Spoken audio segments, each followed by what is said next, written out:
Breakups are never fun, but understanding what happened, getting that explanation, understanding where the relationship went wrong, getting your closure, it always helps somebody process the emotions, process the breakup, close the door on that chapter in their life, and move on. But that closure, the closure you so desperately seek, you don't get it from the avoidant. They just won't give it to you. When you press for answers, at best you get vague excuses. You get stonewalling. At worst, you get ghosted. You become so determined to have that final conversation with this person, to get it out of them, to get them to tell you why they ended a relationship that seemed to be wonderful. And you press and you press and you get nothing but stonewalling, vague excuses, or maybe they won't even have the conversation with you and they just ghost you altogether.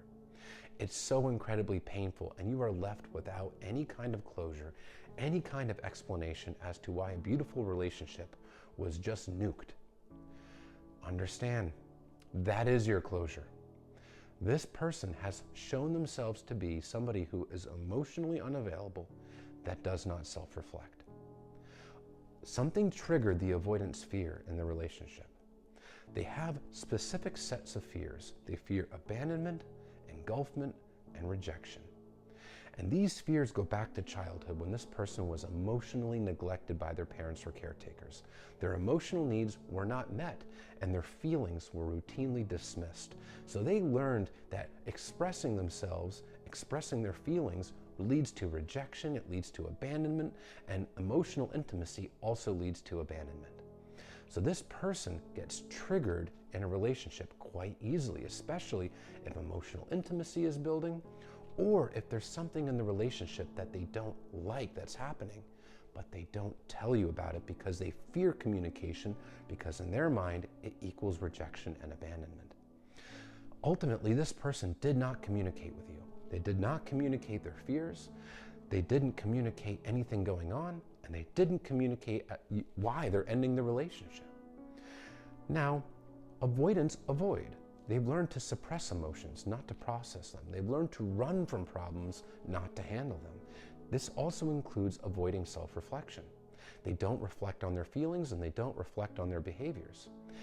If you don't reflect on your own emotions and you don't reflect on your behaviors and you refuse to think about these things, how can you possibly articulate them to somebody else? How can you possibly explain your emotions to somebody else if you refuse to think about them?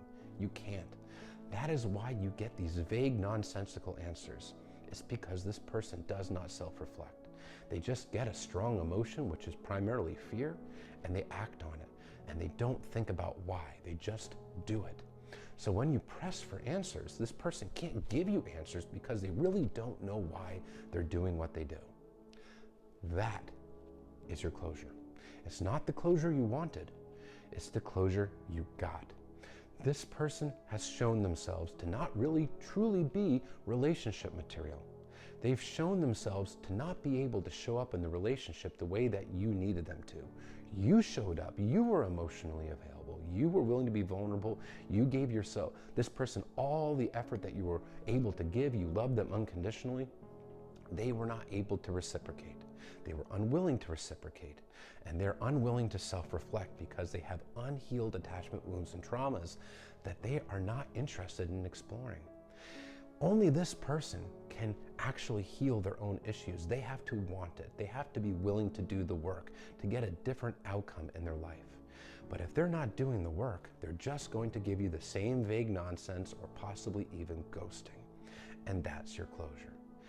It's a painful thing to go through, but don't beat yourself up. You didn't cause this. You didn't cause their attachment wounds. You were not present in their childhood. You did not emotionally neglect them.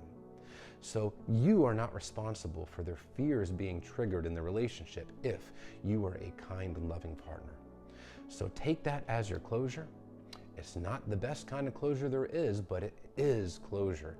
And you have to be willing to accept that this person is not going to give you these kind of answers because of their unhealed traumas. And their unhealed traumas that they've clearly shown you, that's the closure you got.